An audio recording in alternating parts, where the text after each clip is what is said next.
जीवन काल में आपने भगवान का भजन कितना करा, आपने शिव महापुराण की कथा कितनी करवाई, अपने जनमानस के लिए, संसार के लोगों के लिए कोई प्याऊ खुलवाया, संसार के लोगों के लिए कोई मंदिर बनवाया, संसार के लोगों के लिए कोई बाग बगीचा बनवाया, संसार के लोगों के लिए कोई बेलपत्री का पौधा लगाया, संसार के लोगों के लिए कोई शमी का पौधा लगाया, संसार के लिए तुमने किया क्या? ये तो करा तुमने अपनी पत्नी के लिए, ये तो किया तुमने अपने बच्चों के लिए, ये तो किया तुमने अपने परिवार के लिए, अपने कुटुंब के लिए, अपने लिए करा, संसार के लिए क्या करा? तथा इन कथाओं की लाइन में एक कथा में पहले कहा था, व्यक्ति नहीं बनना हमको, केवल हमको व्यक्तित्ववान बनना। व्यक्ति जब मरता है उसको कोई याद नहीं करता 13 दिन के बाद, और याद करेंगे तो 1 आध महीना करेंगे, 1 आध महीना तो करा मालूम पड़े 5-6 महीना करेंगे, इससे ज्यादा कोई याद करेगा? कथा में कहा था पहले भी कि हमें व्यक्ति बनकर नहीं जाना, हमको व्यक्तित्ववान बनकर जाना। व्यक्ति बनकर जाओगे तो घर में केवल एक फोटो टंगा रहेगा और उस पे भी माला प्लास्टिक की चढ़ी रहेगी, 16 श्राद्ध में उतरेगा, कंडा जलाकर उस पे धूप छूटेगी, इससे ज्यादा कुछ नहीं होगा। पर व्यक्ति बनकर गए तो फोटो लगा घर के अंदर, व्यक्ति बनकर गए तो धूप भी छोटी घर के अंदर, व्यक्ति बनकर गए तो माला भी चढ़ी घर के अंदर। पर व्यक्तित्ववान बनकर जाओगे तो कहीं फोटो लगाने की जरूरत नहीं है, क्योंकि व्यक्तित्ववान व्यक्ति जब जाता है तो दिल में फोटो फिट कर चले जाता है, सबके हृदय में फोटो फिट कर जाता है कि ये इनके हृदय में उस व्यक्ति का, उस व्यक्तित्ववान व्यक्ति का फोटो लगाओ।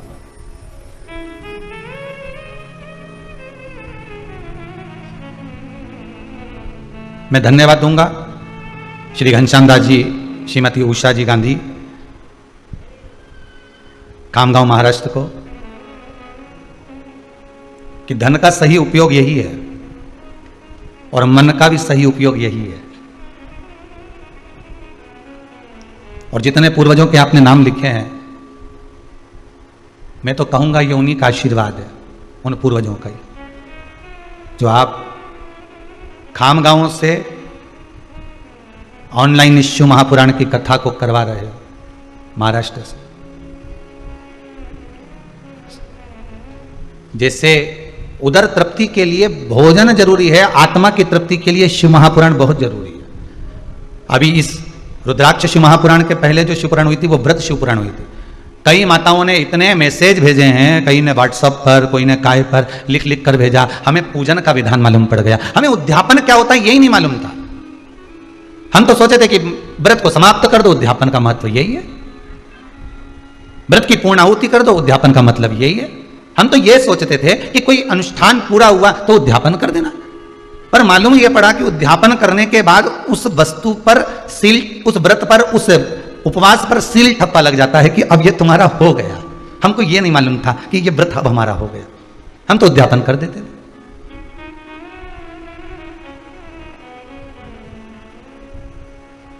जितने वर्ष की शिवपुराण को उठाना है, 1-1 वर्ष की शिवपुराण हमारे यहाँ यूट्यूब पर डली होगी, हमारे चैनल पर डली होगी, उठा उठाकर आप सुनते जाना।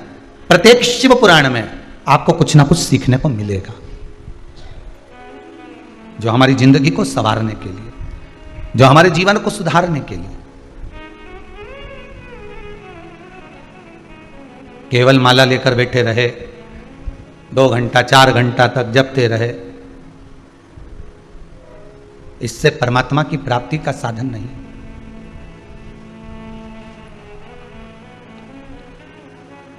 आज जन्माष्टमी का दूसरा दिन है, नंदोत्सव है।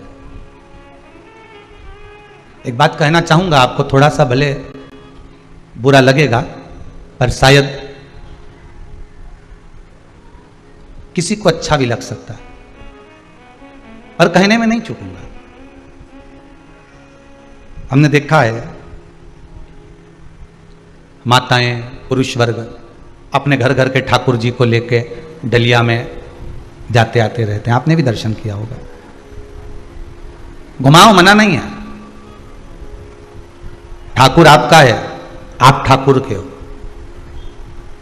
पर भगवान को, ठाकुर को जैसी रहने की आदत है राजसी ठाट में, उसको अपने घर में रखकर राजसी ठाट दीजिए। डलिया में लेकर यहां चले गए, वहां चले गए, यहां रख दिया, वहां रख दिया, तो कहते हैं हमारा पुत्र है, हमारा बेटा है, हम उसको परिवार का अंग समझते हैं, हम परिवार का एक व्यक्ति समझते हैं। हम मना नहीं करेंगे, आप समझो, फिर परिवार के व्यक्ति के लिए जैसे व्यवस्था करते हो वैसे करो। जैसे पति तुम्हारा जब मायके आता है, तुम्हारे मायके में तुम्हारा पति आता है तुमको लेने के लिए, तो बोलो व्यवस्था करती हो कि नहीं करती? मम्मी आज वो आ रहे हैं, खसखस का हलवा बना लेना, मम्मी आज वो आ रहे हैं उनको दाल बाटी पसंद है बना लेना, मम्मी आज वो आ रहे हैं ऐसा काम करना कि मैं सुबह पोहा बना लेना, शाम को आलू बड़ा बना लेना, और सुनो सुबह सुबह का भोजन ऐसा बना लेना। बोलो करवाते क्यों नहीं करवाते? तुम्हारे ससुराल वाले तुम्हारे मायके में जब आते हैं तो तुम कितनी व्यवस्था करते हो, और ठाकुर जी को लेकर तुम यहां वहां चले जाते हो, घूमते रहते हो, तो वो ठीक नहीं। भगवान को अपने हृदय के साथ में उसको राजसी ठाट दीजिए। वृंदावन में रहे तो ब्रज के राजा बनकर रहे हैं मेरे ठाकुर, और द्वारका में रहे तो द्वारका के राजा बनकर रहे हैं मेरे ठाकुर।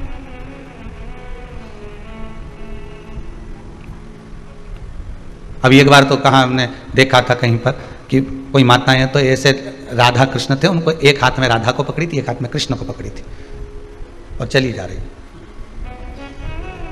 और सामान खरीदा वो हाथ गाड़ी से ठेला गाड़ी से, तो राधा कृष्ण को वह ठेले पे धर दिया और सामान ले लिया। सामान लिया, झोला टांग लिया एक हाथ में, मालूम पड़ा ठाकुर जी को तो ले गई, राधा जी को ठेले पे छोड़ गई।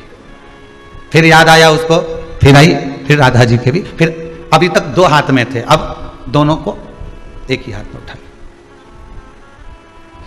श्रेष्ठता।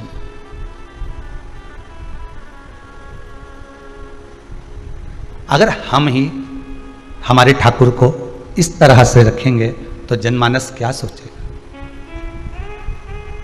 आपकी भक्ति है, इस व्यासपीठ से आपकी भक्ति को मैं नमन करता हूं। आपकी भक्ति है, आप भगवान से स्नेह करते हो, मैं आपको प्रणाम करता हूं कि आपके बराबर दुनिया में कोई नहीं प्रेम करता होगा, स्नेह करता होगा ठाकुर से। पर निवेदन है, उस लाडले को लाड लड़ा कर रखिए, हृदय से लगा कर।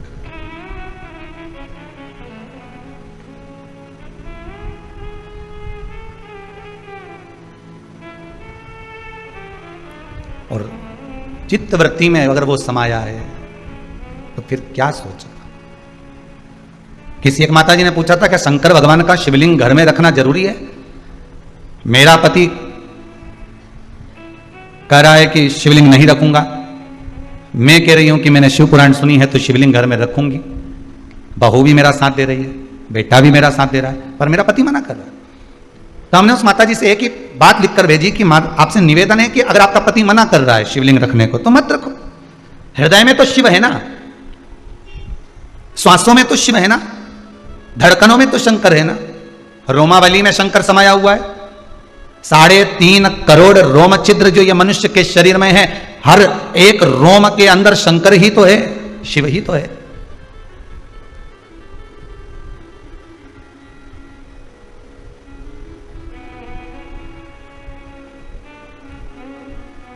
हम नर्मदा जी नहाने गए थे, वहां से शंकर जी लेके आए, इतने बड़े शंकर जी। गुरु जी बताओ कहां रखे? हमने कहा लाने का कौन ने बोला था तेरे को? वो इतने बड़े लेके आइए तो कोई मंदिर की लाई होगी ना? नहीं, वो तो सब ले जा रहे थे तो हमने कहा हम भी ले चले। अच्छा, शिव पुराण कर रही है, एक छोटा मात्र एक तिल बराबर का भी अगर कंकर है तो वो शंकर है। आप उसमें तो भगवान का दर्शन करिए, आप उसमें तो भगवान का दीदार करिए।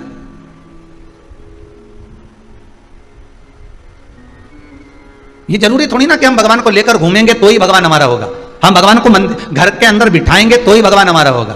किसी किसी के यहाँ शादी में ब्याह में लड्डू गोपाल देते हैं कन्यादान में। अब लड्डू गोपाल जी दे तो देते हैं वो कन्यादान में। अब ईमानदारी की बात है, वो लड्डू गोपाल जी को कन्यादान में किया तो जितने भी लोग उनको लेके गए तो वो जो बर्तन नहीं होते नहीं कन्यादान के, ने हंडा ने बाल्टी ने टंकी ने सब सामान, वो उसी में वो डाल के ले गए।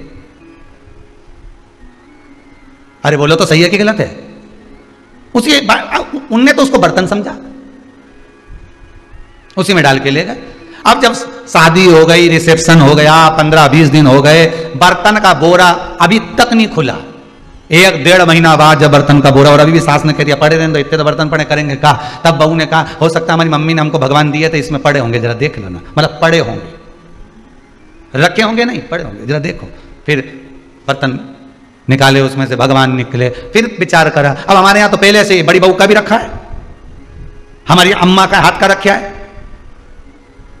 2 तो पहले से रखे थे, अब ये छोटी बहू के भी आ गए। अब इनके कहां रखेंगे किसी जगह में, बताओ जरा। तो पहले बेटी के माता पिता को पूछना था कि आपके घर में जो ठाकुर जी बैठे हैं, हम उनका कोई श्रृंगार बनवा दें, हम उनके चांदी का कोई आभूषण बनवा दें, हम कोई स्वर्ण का आभूषण बनवा दें, या आपके ठाकुर जी को हम छोटी सी चांदी की गाय दान दे देते हैं, आपके ठाकुर जी को हम बंसी बनवा देते हैं, आपके ठाकुर जी को हम पैजनिया बनवा देते हैं, आपके ठाकुर जी को हम कर्णफूल बनवा देते हैं, आपके ठाकुर जी को हम कुछ ऐसा देना चाहते हैं, हमें बता दो, क्योंकि हम अलग से ठाकुर जी देंगे तो मां रखने की जगह तो वैसे ही नहीं होगी, सेवा करे ना करे ठाकुर जी इधर उधर, तो हम आपके ही ठाकुर जी को कोई ऐसा स्नेह तुल्य चीज प्रदान कर दे।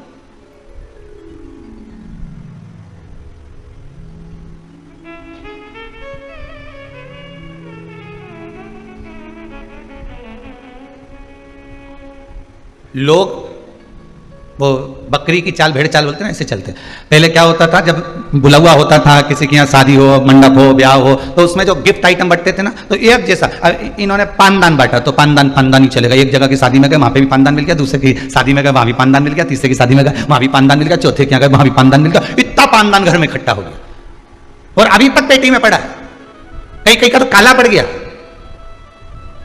अब निकालूंगी दिवाली पे जब ये बेकार हो जाएगा। अब वही इतना चल रहा है कि वो निकालने का फुर्सत ही नहीं मिल रहा। फिर चलो तो एयर टाइट डब्बा जिसमें एयर नहीं भरा, अब वो डब्बा एक के यहाँ गए उसने भी दिया, दूसरे के यहाँ गए उसने भी दिया, तीसरे के यहाँ गए उसने भी दिया। फिर चौथे नंबर पर फिर पानी की वो बॉटल जिसमें चाय गर्म रहे, तो एक के यहाँ गए तो उसने भी बोला हुआ मेरी इतनी बॉटल इकट्ठी कर ली, वह पेटी के अंदर पड़ी 4-6। अब ये सोच रहे कि मैं पैक कर करके किसी को दे दो, नहीं भाई।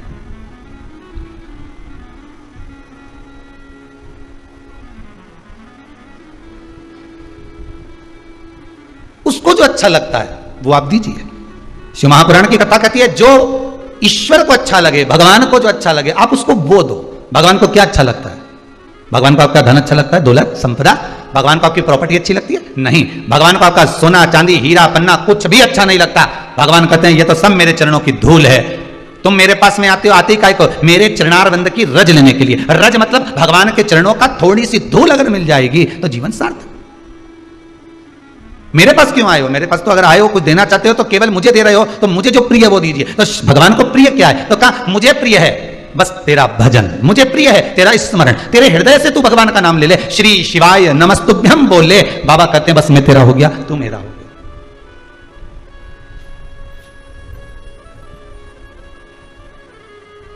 मेरा जीवन तो वैसे ही सार्थक हो गया।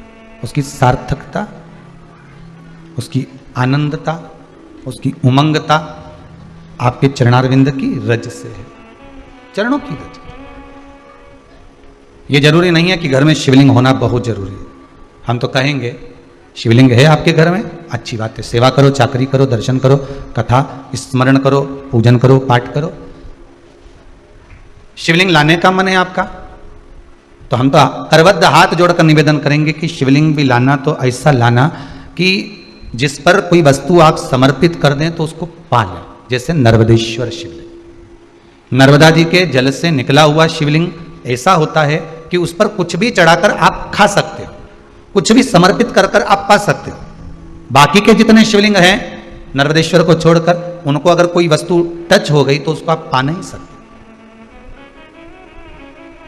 फिर वो बैरागी, त्यागी, साधु, सन्यासी, तपस्वी, साधक, उपासक के लिए रहेगा, वो फिर आपका पाने के लिए नहीं रहेगा। वो संत के लिए, साधु के लिए, जिसने अपना घर गृहस्थी परिवार सब छोड़ दिया हो, फिर वो उसका है, फिर उसके लिए। और अपन तो गृहस्थी हैं, घर में रहने वाले हैं। कभी कभी शंकर भगवान का स्नान कराएंगे, अभिषेक करेंगे तो दूध दही का पंचामृत चरणामृत भी ले लेंगे। अपन तो गृहस्थी है।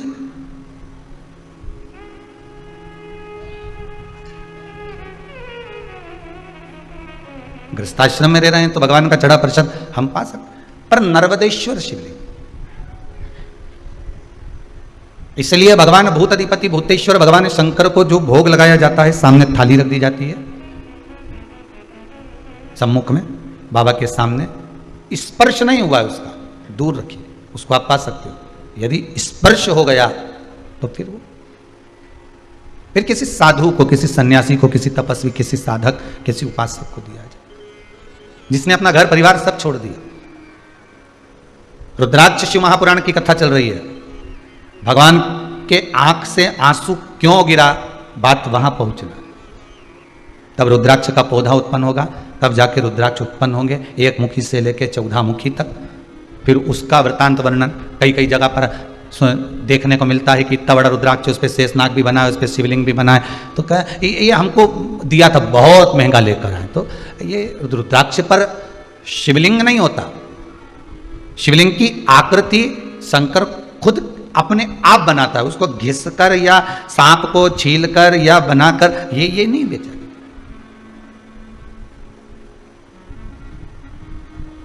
किसी ने पूछा एक बार कि गुरुदेव, ये जो रुद्राक्ष होता है जिसको अपन पहनते हैं, धारण करते हैं, जिस रुद्राक्ष को अपन पहनते हैं, इसको सिद्ध करने का तरीका क्या है?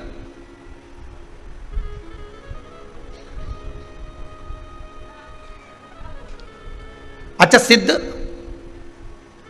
नकली भी हो जाता है और सिद्ध असली भी हो जाता है। अब इसको भी समझ लेना जरा अच्छी तरह से।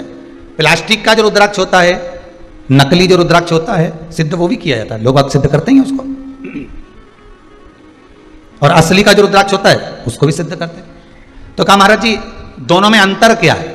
तो शिव महापुराण की कथा कहती है, रुद्राक्ष शिव महापुराण की कथा कहती है कि नकली और असली में एक अंतर जरूर है कि असली रुद्राक्ष अपना काम मात्र सिद्ध होते ही चालू कर देता, और नकली रुद्राक्ष आप 50 बार उसको अभिषेक में रख लिए, 50 बार आपने अनुष्ठान कर लिया, 50 बार आपने व्यवस्था कर ली, 50 बार आपने उसको रिझाना चाहा, उसके बाद भी वो सिद्ध नहीं हो पा रहा।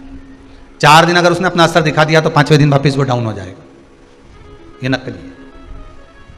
और असली एक बार अगर आपने धारण कर लिया, असली रुद्राक्ष को अगर आपने एक बार पहन लिया, असली रुद्राक्ष को अगर आपने अपनी जिंदगी में एक बार उतार लिया, असली रुद्राक्ष का पानी अगर आपने पी लिया, थोड़ा सा भी आचमन कर लिया, तो बीमारी तो दूर होना ही है।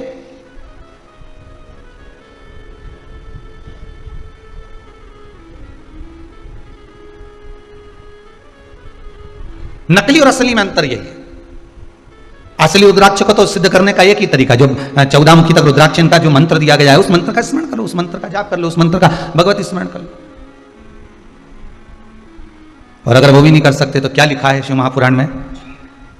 जिस रुद्राक्ष को आप सिद्ध कर रहे हो, रुद्राक्ष आपके घर में जो रखा हुआ है, इसको सिद्ध करने का एक तरीका और वर्णन किया। 108 बेलपत्र, बेलपत्र की बीच वाली पत्ती, उस पत्ती पर भगवान शंकर का ओमकार, ओम संबोधन चंदन से लिखा, उसको रखते जाइए। 5 बेलपत्र नीचे रख दिए, उसके ऊपर रुद्राक्ष रख दिया, उसके बाद में बाकी की जो 108 बेलपत्र है आप जो गिनती की चढ़ा रहे हैं, वो उसके ऊपर केवल ओम नमः शिवाय बोलकर भी समर्पित करेंगे। 5 दिन तक ऐसे कैसे ही रखे रहने दो उसको। बस इतना जरूर करना कि उसके सामने कपूर जरूर जलाना, थोड़ा सा कपूर, अर्थात अपन जलाने का मतलब है कि कपूर की आरती कर लो, कर्पूर गौरम करुणावतारम संसार सारम, कपूर उसके सामने 5 दिन तक प्रतिदिन शाम के समय, सुबह के समय पर आप आरती के नुमा उसको अवश्य प्रज्वलित करें। मात्र 5 दिन। 5 दिन के बाद वो बेलपत्री को उठाइए, और उठाने के बाद में आप विसर्जन कर दीजिए। रुद्राक्ष को ओम नमः शिवाय बोलकर या श्री शिवाय नमस्तुभ्यम मंत्र का स्मरण कर कर, या रुद्राक्ष के जो मंत्र हैं, जितना मुखी रुद्राक्ष है उतना मंत्र का, उस मंत्र का जाप कर कर, आगे आएगा चरित कथा में उस मंत्र को बताएं, तो उस मंत्र को भी बोलकर आप उस रुद्राक्ष को धारण करेंगे, वो सिद्ध हो गया। अब ना उसको कहीं अभिषेक में रखने की जरूरत है, अब ना उसको कहीं भभूति लगाने की जरूरत है, और ना उसको किसी तरह से उसमें धूप घुमाने की जरूरत। अब तो तुम्हारे तन पर जब धारण कर लिया तुमने, उस तन पर धारण करने के बाद तुम जब घटकी जिह्वा से शिव का नाम लोगे, आपको पहले कथा में कहा था, एक होता है आ जपा जप, पहले की कथा में निकाल कर देखना। एक होता है जप जो तुम हाथ से कर रहे हो, मुख से कर रहे हो, एक आ जपा जप होता है। आ जपा जप किसको कहते हैं? कि जिस दिन से तुम पैदा हुए, माता के गर्भ से जब तुम बाहर निकले और तुम्हारी श्वास जब निकलना, अंदर बाहर होना चालू हो गई, श्वास निकलना प्रारंभ हो गई, उस दिन से तुम्हारा एक जप चालू हो गया, उसको कहते हैं आ जपा जप। अर्थात तुम भगवान का नाम लो ना लो, पर तुम्हारी जब श्वास निकलेगी, श्वास में एक शब्द निकलता है, वो ओमकार का निकलता है।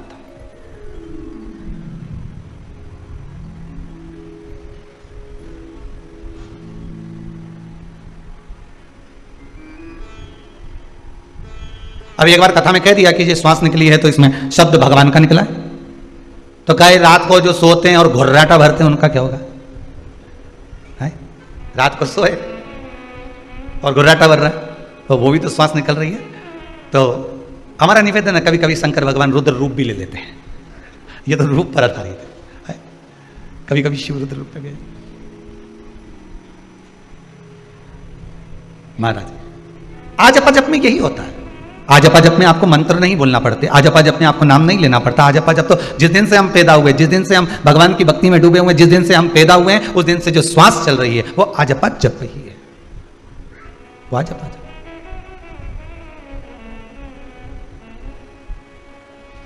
श्वास श्वास में ओम रटो, वृथा जन्म मत खोए, ना जाने इस श्वास का फिर आवन होए ना होए। इसलिए जप लो।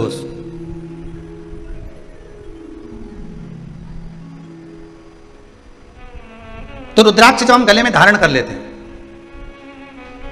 रुद्राक्ष जब हम अपने गले में धारण करते हैं रुद्राक्ष को, और धारण करने के बाद हमारी श्वास का जब आजपा जप प्रारंभ होता है, हमारी श्वास का जब भगवान का नाम जपना प्रारंभ होता है, तो वो रुद्राक्ष चार्ज होते रहता है। रुद्राक्ष को फिर अलग से कहीं ले जाकर सिद्ध कराने की जरूरत नहीं है, वो चार्ज होता रहता है, चार्ज होता है।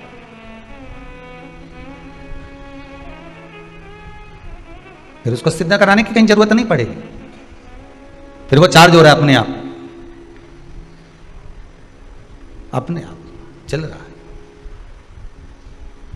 घी की कटोरी में रख दिया, उससे भी सिद्ध होता है रुद्राक्ष। घी के पात्र में रखने के बाद भी रुद्राक्ष की सिद्धता आ जाती है, पहले भी कथा में कहा। पर कथा चल रही है कि यहां यशोदा मैया जो आंख से आंसू बहाई हैं, तो संत ने आकर कह दिया कि तुम मत रो, तुम्हारे नैनों में जो जल भरा हुआ है, रुकिए। शिव है, आप श्रावणी की पूर्णिमा के दिन, श्रावण की पूर्णिमा के दिन जब संत आए तो आप उनको भोजन करा दो, उसका फल मिल जाएगा। और यशोदा जी के यहाँ लिख कर भेज दिया पाटला देवी ने, और यशोदा जी ने फिर भोजन करने बुलाया। संत ब्राह्मण जब भोजन करने के लिए बैठे, और बैठने के बाद जब यशोदा जी खीर देने के लिए आई, सिर पे इतना घूंघट डला हुआ था, इतना घूंघट यशोदा मैया डाली हुई थी, हाथ में बड़ा बड़ा चुड़ला पहनी हुई थी, पांव पैजनिया कमर करदनी माता यशोदा पहनी हुई थी, सिर पर सुंदर मां यशोदा बौर पहनी हुई थी, मुख दिख नहीं रहा था माता यशोदा, क्योंकि घूंघट इतना था। पहले की माताएं करती थी इतना घूंघट, पहले चलता था इतना घूंघट, अब तो धीरे धीरे धीरे धीरे धीरे यहां से यहां गया, यहां से यहां गया, यहां से यहां गया, बच्चा कुचा था यहां गया। अब तो बहुएं 2 बार इतना घूंघट करती है, एक बार शादी होकर आती है तब, क्योंकि मुंह दिखाई होती है तो सोने की रकम मिलती है, और दूसरी बार बहुएं घूंघट करती है घर में जब बुढ़ा बुढ़ी मरे तब। घर में कोई बुजुर्ग जब शांत होता है, रिटर्न नहीं आ रहा है, घर में जब बुजुर्ग कोई शांत होता है तब इतना घूंघट लिया जाता, तब इतना घूंघट ले लेते। क्यों? कारण क्या है? क्योंकि आंख में से एक भी आंसू तो गिरना नहीं है, बस घूंघट रखकर नई नई डिजाइन में चिल्लाना है, डीले कम करो, नई डिजाइन में चिल्लाना। अब लोगों को भी लगे इतना घूंघट करके रो रही, कितने अच्छे संस्कार हैं इसके, परंतु मेरा कहना है, ये कहने वाले तो कहते थे, पर जब अम्मा जिंदा थी और तब आके देखती तो घूंघट यहां मिलता, यहां।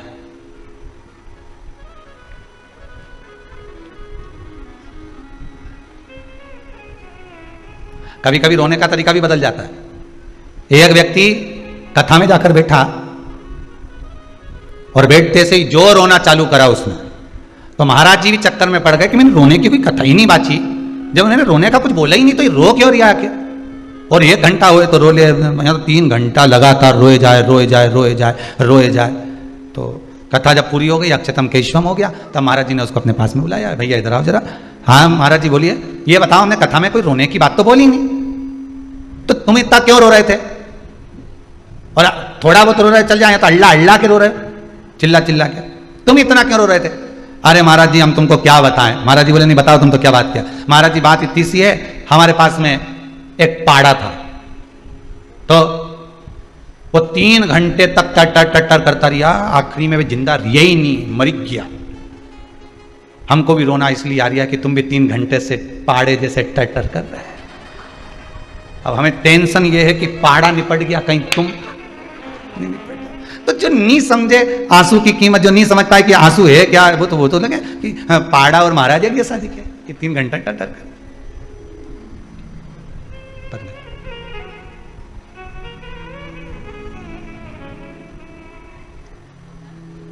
अश्रु की कीमत बड़ी है, आंसुओं की कीमत बहुत है। हम तो कहेंगे इसको व्यर्थ भी मत जाने दो।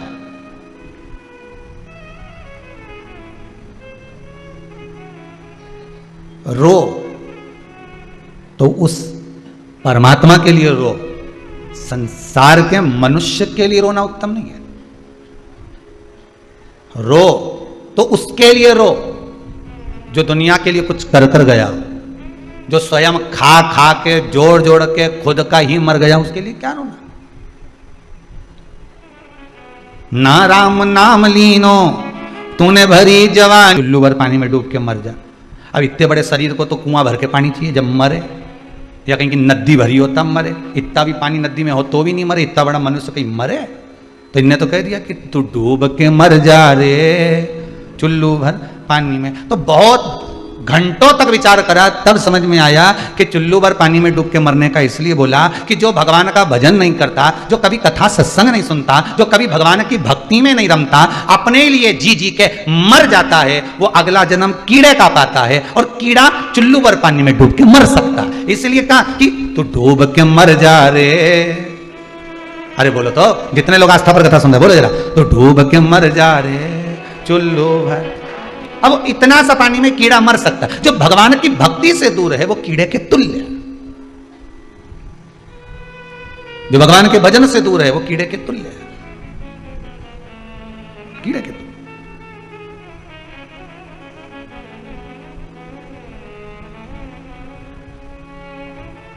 व्यक्ति भगवान के करीब में कब आता है? समय बताइए। व्यक्ति भगवान के करीब में कब आता है? जब सारी दुनिया से ठोकर खा लेता है, सारी दुनिया कि देख लिया संसार हमने, देख लिया संसार हमने देख लिया। ये पूर्व के कर्म के हिस्से।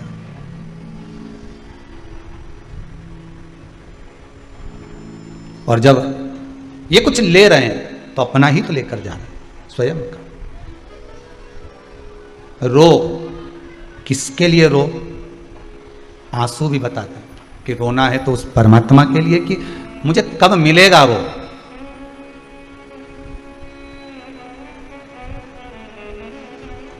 कब मिलेगा?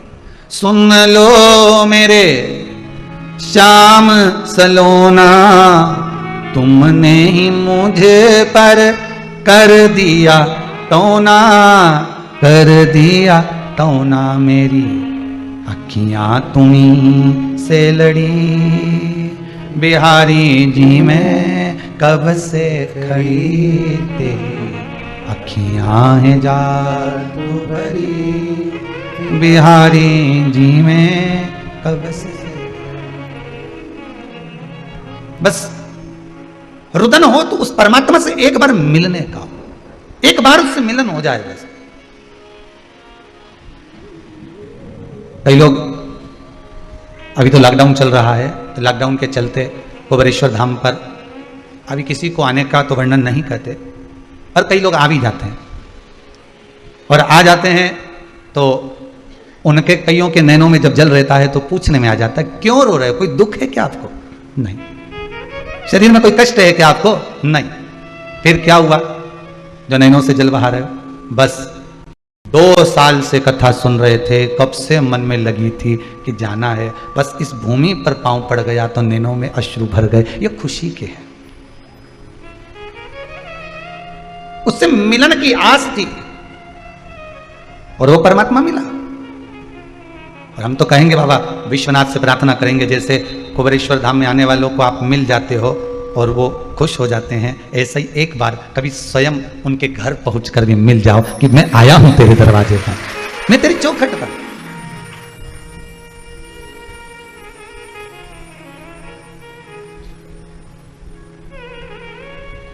मैंने सारे सहारे छोड़ दिए, बस तेरा सहारा काफी है। रुदन के अश्रु भी कहते हैं कि रोना भी किसके सामने, और रुदन हो भी तो कहां पर? हर किसी के सामने रोना भी मत ही, लोग तो फायदा उठाएंगे। ओ सोचेंगे कमजोर है, डर रहा है, नैनों से जल बह रहा है। जो अश्रु की कीमत जाने उसके सम्मुख में रो। यशोदा जी रोई थी संतों के सामने, तो श्रावणी करने वाले ब्राह्मण जब भोजन करने के लिए आए, यशोदा जी इतना घूंघट कर जो भोजन परोस रही हैं, और ब्राह्मणों ने देख लिया कि ये नंद बाबा की दाढ़ी सफेद, बाल सफेद, और ये नंद बाबा के छोरे की पत्नी दिखे। अब उनको क्या मालूम था कि नंद बाबा की ही धर्म पत्नी है। उनको तो लग रहा था कि ये बहू है, उनको तो ये महसूस हो रहा है कि ये बहू है। अब इनके घर में कोई बच्चा नहीं दिख रहा, तो सारे संतों ने खीर खाते खाते, कटोरा तो हाथ में ही था, थोड़ी तो मुंह में, थोड़ी हाथ में, और खाते खाते बोल दिया, एक दूसरे को कौन नहीं मारे, इनके घर में औलाद नहीं दिख रही, ये बहू अकेली दिख रही है नंद बाबा की, पर इनका नंद बाबा कोई पोता पोती नहीं दिख रहा। अब इनका छोरा हो तो पोता हो, और ये जिसको बहू समझ रहे हैं वो तो यशोदा जी। तो इन सारे ब्राह्मणों ने भोजन करते करते आशीर्वाद दे दिया, पुत्र भव। इतने में यशोदा जी ने भी घूंघट ऊंचा कर दिया।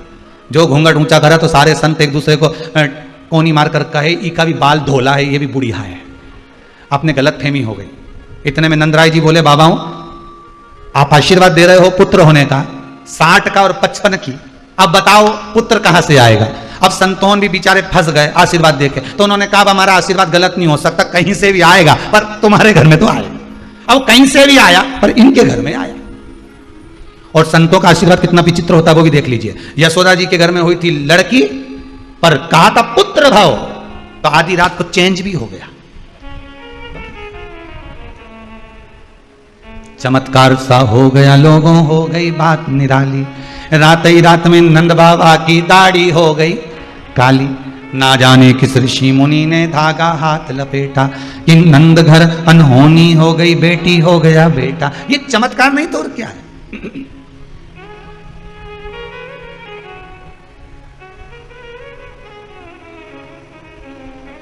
यह आनंद नहीं तो और क्या है। पाटला देवी के अश्रु की कीमत संत ने जान ली। संत, साधु, सन्यासी, तपस्वी, साधक, उपासक, गुरुजन, कोई सतगुरु ऐसा मिल जाए जो आपके अश्रुओं की कीमत जान जाए। और वो सतगुरु कोई दूसरा नहीं होता, वो सतगुरु केवल एक ही है, शिव गुरु। कौन सा गुरु है? जम के बोलो जरा, शिव गुरु। जिसका कोई गुरु नहीं, उसका गुरु शंकर, उसका गुरु शिव। आंसुओं की कीमत वही जान सकता है, शिव गुरु। क्यों रो रही है? चोर आकर रोया, कुबेर बना दिया।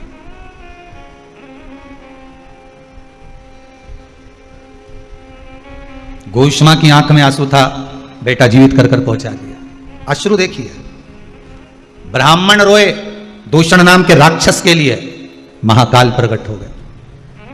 चंद्रदेव रोए अपनी काया के लिए, भगवान शिव प्रकट हो गए।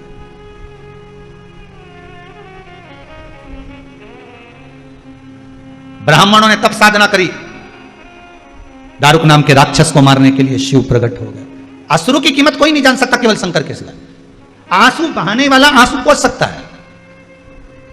शंकर ने अगर एक अश्रु बहाया है और उससे अगर रुद्राक्ष का पौधा उत्पन्न हुआ है, और उस पौधे से अगर रुद्राक्ष उत्पन्न हुआ है, तो हम लोगों से कहते हैं कि भगवान शंकर के नयन के अश्रु से उत्पन्न हुआ रुद्राक्ष का पौधा, रुद्राक्ष का वृक्ष, उस रुद्राक्ष के वृक्ष से उत्पन्न हुआ रुद्राक्ष। अर्थात शंकर तो खुद आकर तो तुम्हारा आंसू नहीं पोंछेगा, पर इतना जरूर विश्वास रखना, आंसू पोंछता कौन है? जो आंसू बहा चुका होता है, जिसने हृदय से छुआ होता है।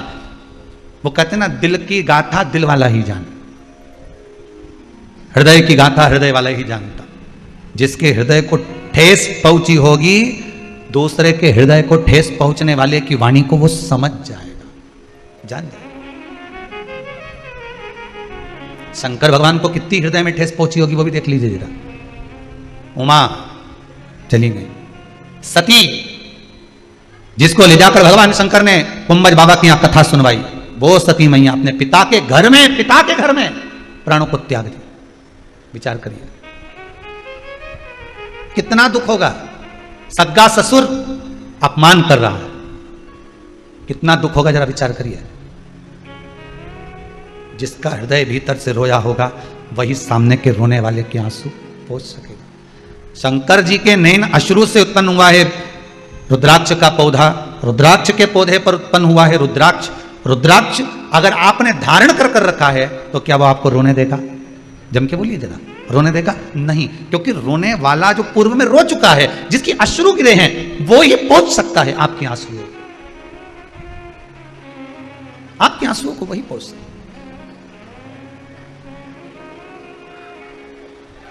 बस वही जान सकता है। इसलिए कहा था सब मतलब के यार हमने देख लिया। ये संसार सागर केवल एक हमारे जो पूर्व के कर्म के अनुसार हमें जितने लोग मिलते चले जाते हैं। आपके अगर भक्त मिले हैं, आपके अगर परिचित मिले हैं, आपके रिश्तेदार मिले हैं, आपके कुटुंबी मिले हैं, आपके परिवार वाले मिले हैं, आपके रिश्तेदार मिले हैं, आपके परिवार के जन मिले हैं, पुत्र पुत्री बेटा बहू आदि आदि जितने भी मिले हैं, ये हमारे पूर्व के कर्म के अनुसार मिले। हम तो यहां तक भी कहेंगे कि अगर गुरु को शिष्य भी मिला है तो पूर्व के कर्म के अनुसार मिला। कोई चेला तो ऐसा होता है जो गुरु जी की सेवा में तत्पर लगा रहता है, और कोई चेला ऐसा होता है जो गुरु जी से भी कुछ कमाने के लिए निकला पड़ा होता है। अगर गुरु को चेले भी मिले हैं ना तो वो भी पूर्व के कर्म के अनुसार मिले, वो भी पूर्व का कर्म।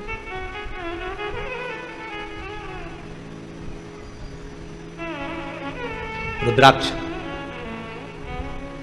बहुत छोटा है, एक बड़ा मन का भी होता है इतना बड़ा, और शिव पुराण कहती है मन का तो इतना बड़ा भी होता है, उससे भी छोटा, उससे भी छोटा, उससे भी छोटा, उससे भी छोटा। जितना रुद्राक्ष छोटा होता है उतना ज्यादा फल देता है। क्यों? क्योंकि छोटे रुद्राक्ष को सेवा की जरूरत नहीं पड़ती। बहुत ध्यान देना। अब अपनी भाषा से समझ लो उसको, अपने हृदय से समझो। छोटा बच्चा है, बहुत छोटा, उसको कुछ भी पहना दो। लड़के को भले तुमने लड़की का कपड़ा पहना दिया, कुछ बोलेगा नहीं? रोता रोता बोलता हो कि नहीं मैं तो नहीं पहनूंगा, इतना सा बच्चा बोले नहीं पहन, बोलेगा नहीं। थोड़ी देर आपने उसको दूध पिला दिया, कुछ खिला दिया, पटक दिया पलने के अंदर, पड़ा हुआ है, खेल रहा है, फिर उसको भूख लगेगी तभी रोएगा।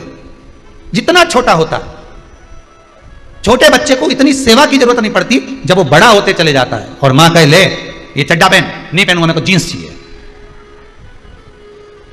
पहन रहा है कि नहीं पहन रहा? नहीं पहनू, फिर मैं तेरे को लेके नहीं जाऊंगी नाना के घर, मत जाना, मैं तो नहीं पहन। ले ये पहन ले, नहीं मैं। फिर बच्चा खुद अलमारी खोल लेता है, कपड़े निकाल लेता है, खुद पहनना चाहता है, फिर वो पहनता भी खुद के पसंद के। अब मम्मी भोजन करा रही, पहले तो दूध पिला देती थी, पड़ा रहता था, उसकी चॉइस भी नहीं थी, पूछती भी नहीं थी कि तू खाएगा कि पिएगा, बस दूध पिला दिया, पटक दिया। आज के जमाने में ले मैंने रोटी बनाई है, मूंग की दाल बनाई है, गिलकी की सब्जी बनाई है, नहीं खाऊंगा। क्यों? मीन चाउमीन क्यों नहीं बनाई? अब मैं नहीं खाऊंगा, वो बगरा हुआ बना, बगरा हुआ बोलते हैं, बगरा बोलते हैं, हाँ जो भी बोलते हैं भगर मगर क्या बोलते हैं, ये क्यों नहीं बनाया, फिर ये क्यों नहीं बनाया, फिर ये पिज्जा क्यों नहीं बनाया, तो ये वस्तु क्यों नहीं बनाई, वो वस्तु क्यों नहीं। अब उसकी चॉइस चालू हो गई। कितना समय है उसका केवल चुनने में निकल जा रहा है, केवल चुनने, कितना समय निकल। और बड़ा हुआ, फिर कॉलेज चुना, कौन से कॉलेज में पढ़ना, और बड़ा हुआ, फिर नौकरी चुनी, और बड़ा हुआ, फिर कन्या चुनी। उसके बाद कुछ चुनने के लायक नहीं बच्चा, चुनौतियां सामने खड़ी हो गई, फिर कुछ नहीं चुन रहा है वो। पर पूरी जिंदगी में उसने बचपन में से लेकर जवानी तक, जवानी से लेकर ब्याह तक, ब्याह से अधेड़ी तक, अधेड़ी तक भी वो चुनता रहा, पर उसने चुनने में एक चीज नहीं चुनी कि मुझे देव अधिदेव महादेव को चुनना है। अगर वो मिल गया तो ये सारी चुनौतियां अपने आप हट जाएगी। बस शिव तत्व मुझे मिल जाए, एक बार शंकर मेरा हो जाए, एक बार ओघड़ी मेरा हो जाए।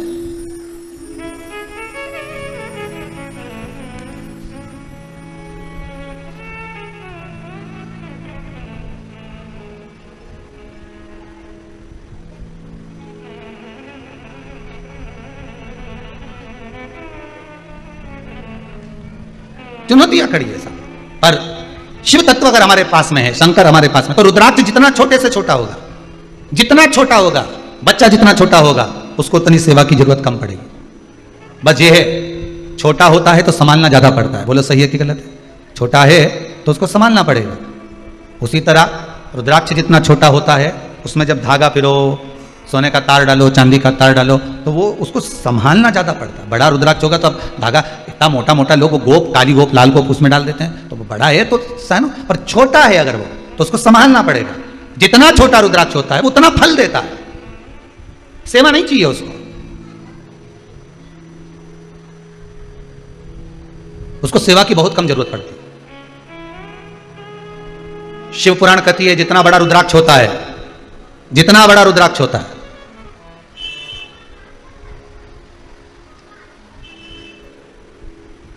कल हम प्रयास करेंगे। एक भगत ने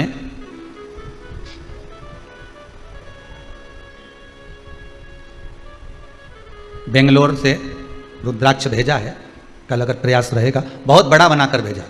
शायद इतना बड़ा रुद्राक्ष का दर्शन आप करें कि ना करें पता नहीं, पर प्रयास करेंगे आस्था चैनल के माध्यम से उस रुद्राक्ष का हम आपको दर्शन कराएंगे। एक बड़ा सा रुद्राक्ष उसने पेंडल बनाकर भेजा है भक्त ने कि गुरुदेव धारण करें। कल दर्शन कराएंगे, प्रयास करेंगे। बहुत बड़ा रुद्राक्ष। अब उस रुद्राक्ष अगर बड़ा है तो उसको इतनी सेवा का जरूरत नहीं है, पर जो छोटे से छोटा है, बड़े को तो सेवा चाहिए, पर जितना छोटा होगा, जितना छोटा उतना सुख देगा। कितना सुंदर लिखा है, छोटे रुद्राक्ष की माला, छोटा जो रुद्राक्ष होता है उसकी माला, कैंसर का जो मरीज होता है अगर वो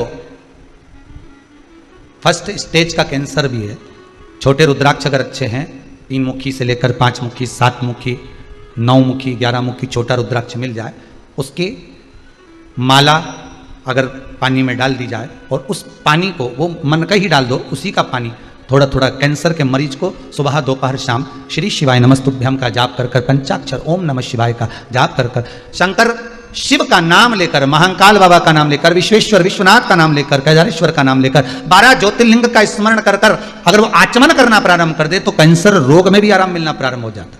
केवल आचमन ही नहीं करना है, अगर स्त्री है तो अपने उल्टे हाथ पर भी उस मनके की माला को लपेट सकती है। पुरुष है अपने राइट हैंड में उस माला को, अगर कैंसर से पीड़ित व्यक्ति है, रोग से बहुत पीड़ित व्यक्ति, उसको बल मिलता है, उसको पावर मिलता है, उसको एक एनर्जी, उसको एक तेज मिलता है रोग से लड़ने का। रोग से लड़ने। अब कईयों के मन में आता, गुरुजी क्या स्त्री नारी रुद्राक्ष पहन सकती है? क्यों नहीं पहनेगी? मेरी आद्य शक्ति जगदम्बा, मां गौरा, मां सती, मां उमा, मां कुष्मांडा, चंद्र घंटा स्कंदा, जितनी माताओं का दर्शन करोगे उनके गले में एक रुद्राक्ष की माला जरूर मिलेगी। अगर गले में नहीं मिली, हस्त कमल पर मिलेगी। हस्त कमल पर नहीं मिली तो कहीं ना कहीं उनके पास में उस रुद्राक्ष की महत्वता है।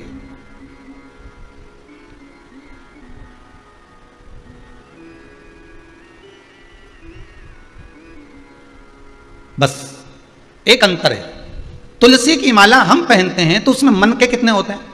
जम के बोलिए जरा। 108। रुद्राक्ष की माला हम पहनते हैं उसमें समता के मन के नहीं होना चाहिए, उसमें समता के मन के नहीं होना चाहिए, उसमें प्रयास रहे विषमता के मन के। क्यों? उसका क्या कारण है? रुद्राक्ष शिव महापुराण की कथा कहती है कि विषम परिस्थिति में विषमता के मन के उसको भेद देते हैं। ध्यान दीजिएगा, विषम परिस्थिति में व्यक्ति रुद्राक्ष कब पहनता है?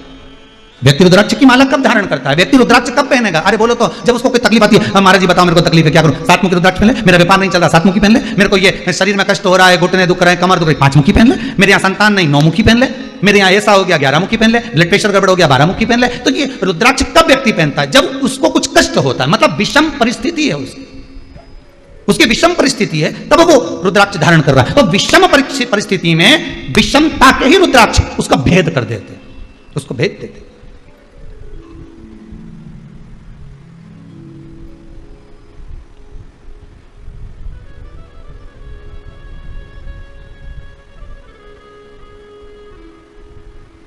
बस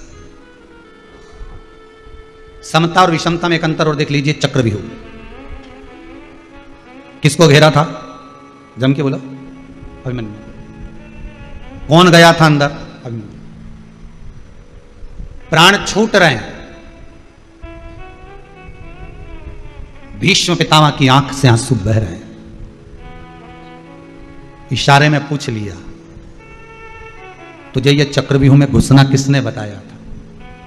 कहा, जब मेरी माता के गर्भ में कष्ट हो रहा था, मेरी माता के उदर में कष्ट हो रहा था, ना मेरी माता को नींद आ रही थी, ना मुझे आ रही थी, मेरे पिता चक्रव्यूह की रचना बता रहे थे। मतलब कष्ट में, विषमता में वो सीख गया था कि मुझे अंदर जाना है। पर बाद में समता का जब समय आया, मेरी माता को नींद आ गई। समता के समय। तो विषमता में प्रवेश करना तो सीख गया, पर निकलना नहीं सीख पाया। अगर थोड़ी विषमता और रहती तो भेद कर कर बाहर आ जाता मैं।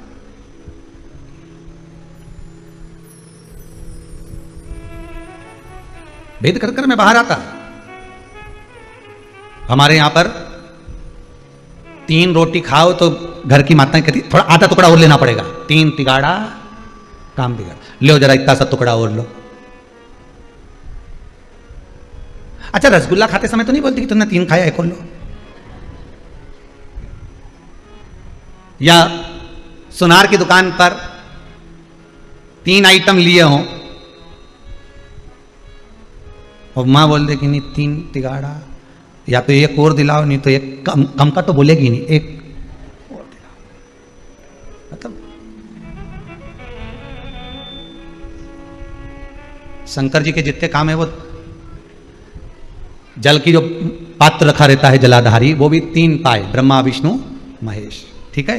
ऊपर जो जलाधारी बंदी है उसमें चेन भी 3, त्रिशूल 3, बेलपत्र, नयन, त्रिपुंड, त्रिलोकी का नाथ। वो चला ही विषमता, उसको कोई मतलब नहीं है। जहां पर दुनिया सब आस छोड़ दे, जहां दुनिया अपना पूरी आस छोड़कर पटक दे, पूरी आस छोड़कर। आज कोई एक माता जी आई थी, आप में से भी कुछ लोग शायद होंगे, कुछ लोग खड़े होंगे, तो वो कह रहे थे उनका पति वेंटिलेटर पर पड़ा हुआ है, कुछ प्लेटें घट गई होंगी। तो डॉक्टर ने तो जवाब दे दिया था, मना करा था कि भाई ठीक नहीं है, पर उनका विश्वास देखिए। उस व्यक्ति की पत्नी शिव महापुराण की कथा सुनती थी, आज ही का चरित्र है, और शायद कुछ विभाग में अच्छी पोस्ट पर उनका पति। पत्नी ने कहा बस मैं हॉस्पिटल से मुझे एक बार जाना है कुबेरेश्वर धाम, फिर जो होगा देखा जाएगा।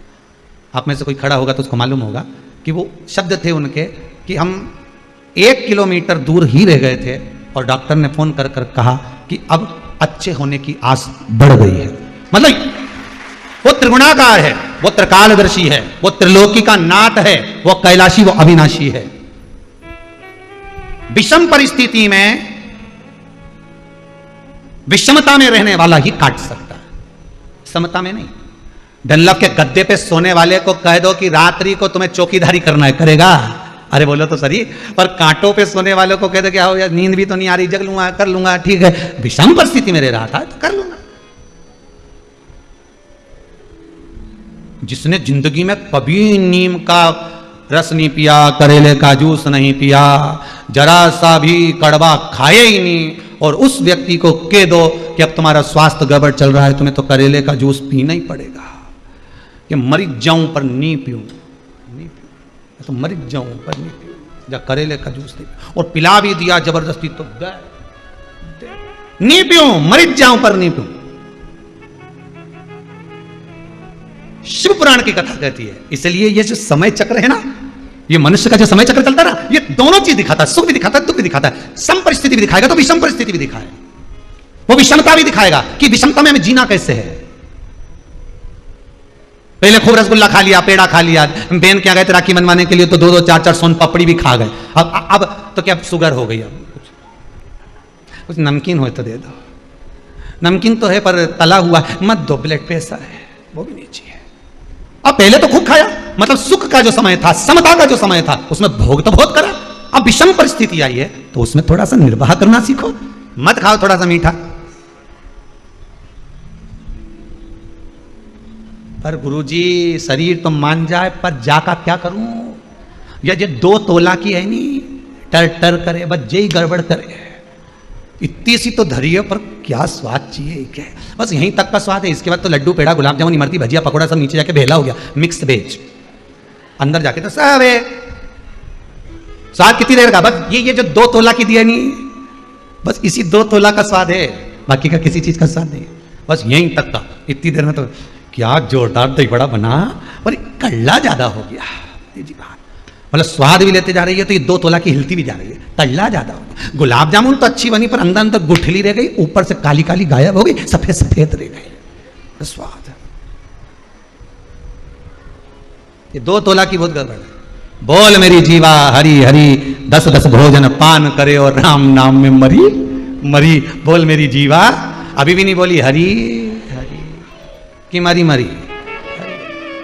बोल मेरी जीवा हरी हरी, ये 2 तोला की गड़बड़ कर जाती है। बस ये जब हिलती है नहीं तो क्या कर जाए कोई भरोसा नहीं। सारे डिपार्टमेंट भगवान ने दो दिया, हाथ दो ने, पांव दो ने, नेत्र दो, नासिका के छिद्र दो ने, श्रवण शक्ति दो ने, इसके एक बनाया। भगवान के भी मालूम था ये गजब कर जाएगी ना, पूरे मोहल्ला में आग लगाएगी। एक ही बनाओ बस, ज्यादा नहीं बनाना इसको, ये बहुत गड़बड़ करती है। भगवान ने बनाया तो बनाया, 3 जगह से बांध दिया। जीवान को कांच में उठाकर देखना, नीचे से कसी हुई है, ज्यादा मत बोलना। तो भी बोली तो क्या 32 सैनिक लगा दो, 32 दांत लगा दिए। कि फिर भी बोले तो क्या फाटक लगा दो, होठ लगा दिए, तो भी चुप नहीं रहे। और बोलने का मौका आ जाए तो कह दे खाया बिना रह जाऊं, पर बोला बिना, फिर भी बोले।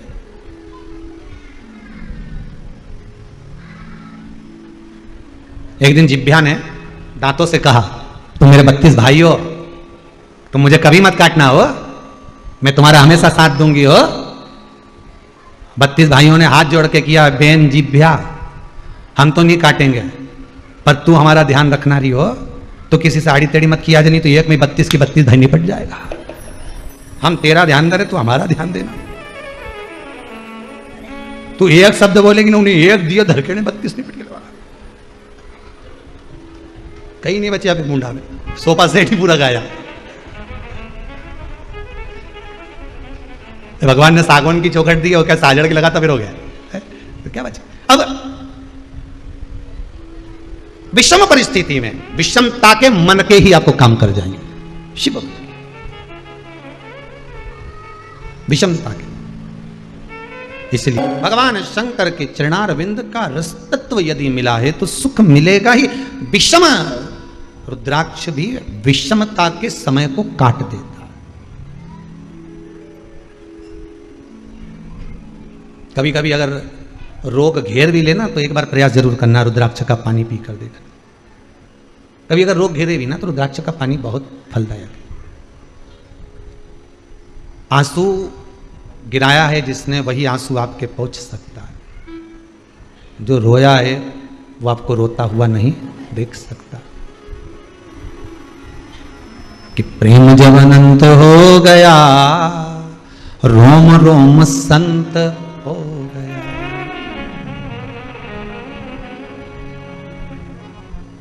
जितनी शक्तिपीठ है 51 आदि कितनी भी शक्तिपीठ हैं, अगर आप कभी जाएं और आपके पास में एक रुद्राक्ष हो, कोई सा भी, 1 मुखी से लेकर 14 मुखी तक, कैसा भी रुद्राक्ष आपके पास में, जितनी शक्तिपीठ आप लोग दर्शन करने के लिए जाते हो या उस नगर में, उस गांव में, उस शहर में जाते हो और मालूम पड़े कि यहाँ शक्तिपीठ है, उस रुद्राक्ष को लेकर चले जाओ और उस दरवाजे पर माता के उस शक्तिपीठ के स्थान पर पंडित जी को देकर कहना थोड़ा सा छुआ दीजिए माता रानी को। वो रुद्राक्ष आप सिद्ध करते जाओ, रखते जाओ। वही रुद्राक्ष एक ही होना चाहिए जो सब शक्तिपीठ पर जहां जहां जाओ उसको लेकर जाओ, उसको छुआ लीजिए। और वो रुद्राक्ष आपके अगर हृदय चित्त पे डला हुआ है, आपके कंठ पर अगर है, तो जिंदगी में कोई ऐसी विषम से विषम परिस्थिति भी आकर खड़ी हो जाए, कितना बड़ा भी कष्ट से कष्ट जीवन भी चल रहा हो, तो भी सुख अपने आप घेर कर सामने खड़ा हो जाएगा अपने आप। जैसे एक बहुत सारा मालूम पड़े कोई गुब्बारे के अंदर एक टॉफी को रख दिया और बाहर की हवा लग नहीं रही हो, किसी ने पैक कर दिया। जैसे बच्चा जन्म लेता है तो उसको कांच की पेटी में रख देते, उसको कुछ हो गया, बीमारी हो गई, कांच की पेटी में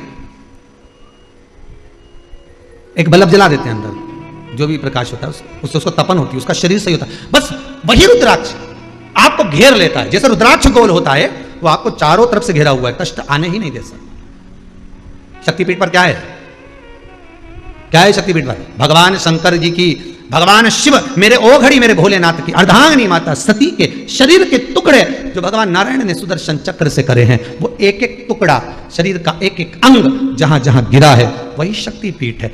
शिव कहते हैं सती का संग मेरे रुद्राक्ष के साथ होता है तो मैं उसको कहीं गिरने नहीं देता।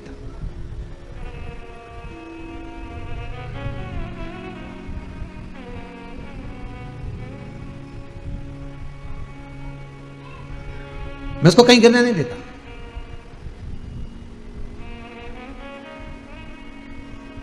शंकर और पार्वती के मंदिर तो आपने, मेरे भोलेनाथ शिव और पार्वती के मंदिर तो आपने देखे होंगे, आपके नगर में भी होंगे। जितने लोग आस्था टीम पर कथा सुन रहे हो, जितने फेसबुक यूट्यूब पर कथा श्रवण कर रहे हो, बोलो पार्वती शिव का मंदिर देखा कि नहीं देखा? देखा है ना सबने। सती शिव का मंदिर देखा क्या? अरे बोलो तो, देखा? नहीं। सती ने यह प्रश्न किया था शंकर भगवान से। यह माता सती का प्रश्न है। सती मैया ने शिव से प्रश्न करा था। कुंभज बाबा के आश्रम में जब कथा श्रवण करने गए, उससे पहले जब शंकर भगवान सती को समझा कर ले जा रहे हैं, तब सती ने प्रश्न किया था, क्या आप मेरे साथ संपूर्ण जीवन काल में रहेंगे? शिव कहते हैं मैं अमर हूं, तू अमर नहीं है। मैं अमर और तुम अमर नहीं हो, तुम्हें तो मरना पड़ेगा। ओ प्राण छूटेंगे मेरे? हाँ। फिर कोई ऐसी बूटी नहीं है जिससे मैं अमर हो जाऊं? शंकर भगवान बोले बूटी तो नहीं है, कथा जरूर है। तो क्या कथा से भी कोई अमरता होती है?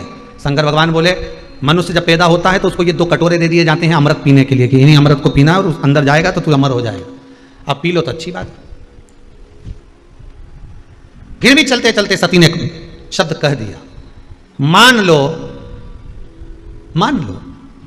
अगर मेरे प्राण छूट गए, पर मैं चाहती हूं कि मैं भी इस भूमंडल पर, संसार सागर में, पूरे ब्रह्मांड में, सती कहती है कि मेरा भी एक स्वरूप रहना चाहिए, मेरा भी एक स्वरूप रहे। आप अगर कृपा करोगे तो ऐसा हो नहीं सकता।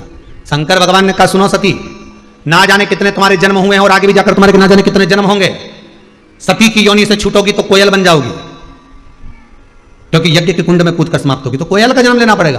कोयल की योनि से छूटोगी तब जाकर पितरों की कन्या के गर्भ से तुम जन्म लोगे और तुम्हारा नाम पार्वती होगा।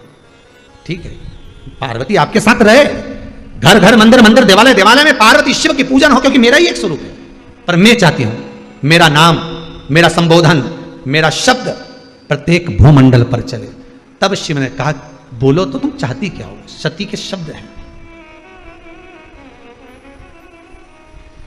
क्या चाहती हो तुम? सती कहती है मेरा संबोधन। व्यक्ति क्या चाहता है? उसका नाम, संबोधन।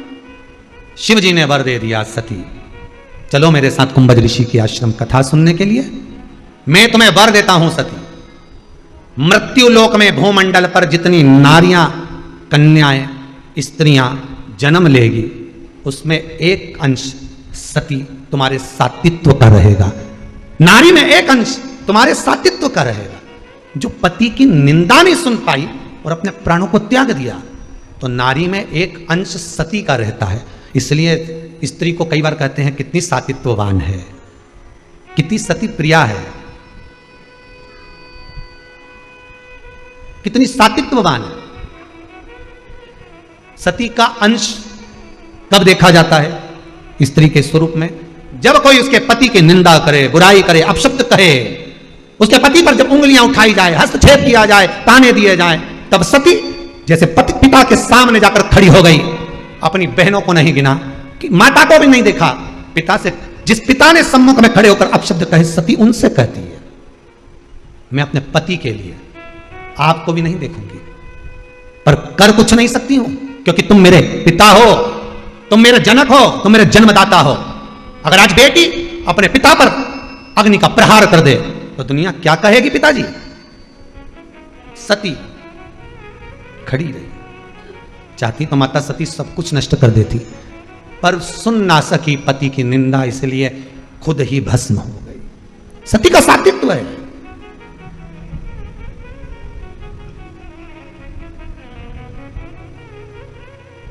उसको सती कहा जाता था।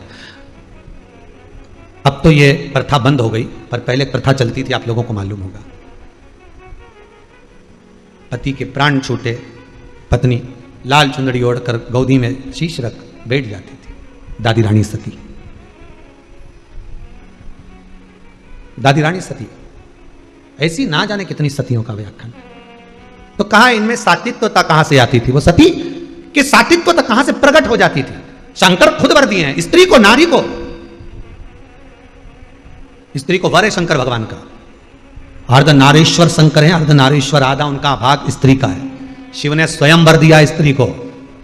स्त्री को वर देते समय शंकर ने कहा था कि सातित्वता का भाव नारी में रहेगा। नारी अगर चाहे तो किसी की सामर्थ्यता नहीं कि निगाह उठाकर देख ले कब वो सती अपने असली स्वरूप में प्रकट हो जाए। तब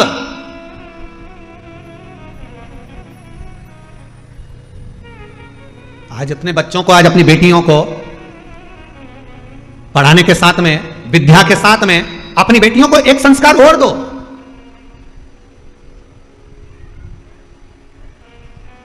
कि वस्त्र श्रेष्ठ पहने। और अगर वस्त्र श्रेष्ठ पहने हैं और फिर किसी ने अगर ठिठोली करी है, फिर किसी ने अगर उंगली उठाई है, किसी ने अपशब्द कहा है, तो उसका जवाब कोई दूसरा नहीं देगा।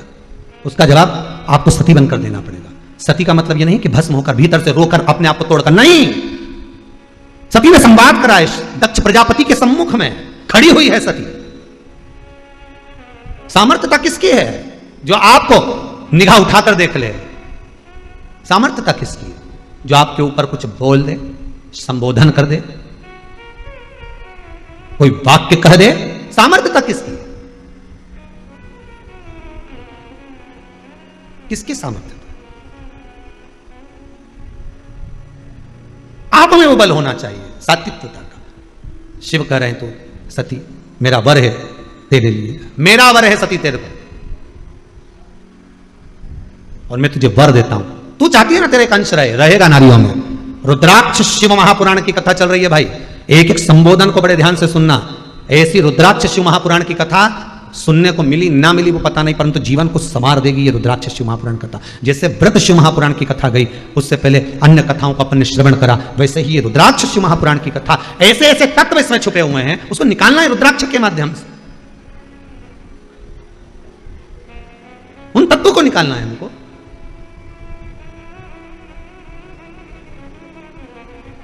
उन तत्वों को ग्रहण करना। कहां सती? सती शिव कह रहे हैं तेरे में वो बल है सती।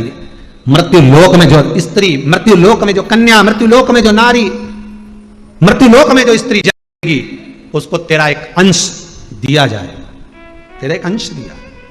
और मेरा इस भारत की भूमि की सभी माताओं को, सभी बहनों को, सभी बेटियों को, सभी जीजियों को मैं हाथ जोड़कर निवेदन करूं, आप में वो बल छुपा है।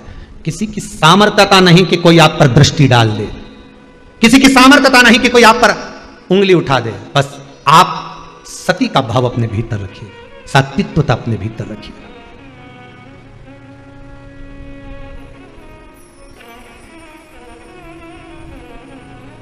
वक्त पड़ा इस भारत की भूमि पर तो झांसी की रानी मां अपने पुत्र को शरीर से लपेट कर तलवार लेकर घोड़े पर सवार होकर निकल गई थी। यह सात्विकता नजर आती है।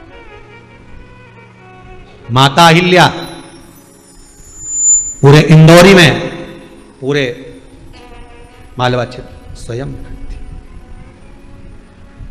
वक्त पड़ा, दुर्गावती ने भी साथ दिया। वक्त ये सती का सात्विकता का भाव दर्शन, सात्विकता का भाव सम्मुख में आया। विषम परिस्थिति में भी नारी आपका साथ देवे तो समझ लेना कि ये सात्विकवान है। विषम परिस्थिति में भी स्त्री आपका साथ देवे, समझ लेना सात्विकवान है।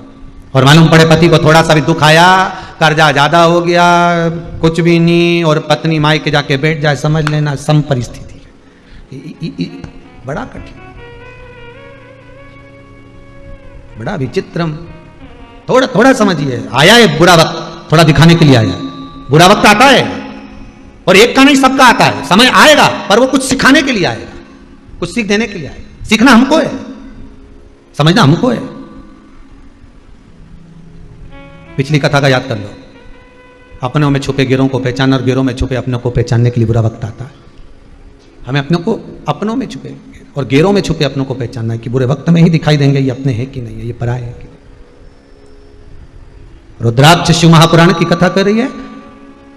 छोटे से छोटा रुद्राक्ष फल देता है और वो फल आनंदित देता है। यशोदा मैया जिस अश्रु के बल पर बेटी के घर में पुत्र लेकर आ जाती हैं, फिर कहूंगा रोने वाला पूर्व में रोया हुआ व्यक्ति ही ये रोए हुए व्यक्ति को चुप करा सकता है, क्योंकि मन की दशा को जानता है। शंकर भगवान के नयन का अश्रु है रुद्राक्ष, इसलिए रुद्राक्ष आपके गले में है, कंठ पर है, हस्त कमल में है, तो वो रोने तो नहीं देगा। बस विश्वास हो और असली हो। रुद्राक्ष असली भी होना चाहिए, उसकी भी एक परीक्षा होती है रुद्राक्ष की।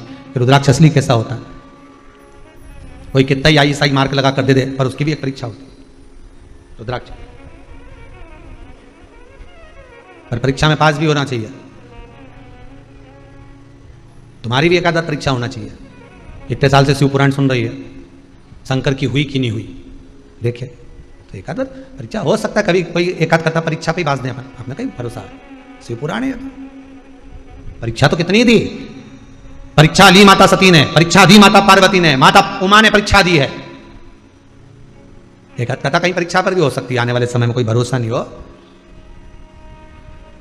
राम जी की परीक्षा ली गई थी, लक्ष्मण जी की परीक्षा ली गई थी, 14 वर्ष राम भैया के साथ वन जाकर। उर्मिला जी की परीक्षा ली गई थी, माता जानकी की परीक्षा ली गई थी। राम जी की परीक्षा बार बार ली, एक धोबी की वार्ता सुनकर। भगवान कृष्ण की परीक्षा ली, कितना परीक्षा लिया।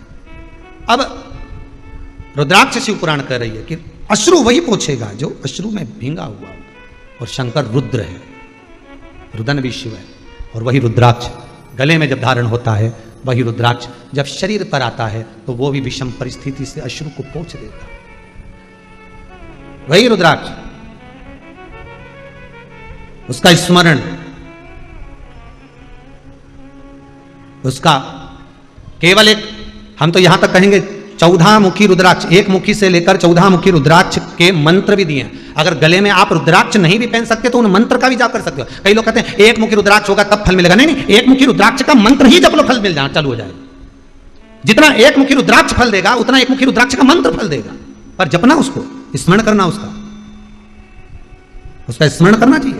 आगे कथा में उसको कल लेंगे, पहुंचेंगे जहां तक। रुद्राक्ष शिव महापुराण की कथा बड़े भाव से, आनंद से, सुंदर आनंद के साथ चल रही है।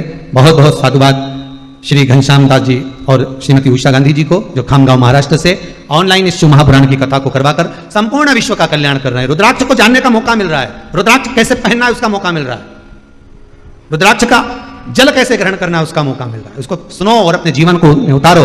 जो लोग कथा नहीं सुन पा रहे हैं उनको लिंक भेजिए और कथा सुनने की प्रेरणा दीजिए कि यह कथा नहीं मिलने वाली बार बार।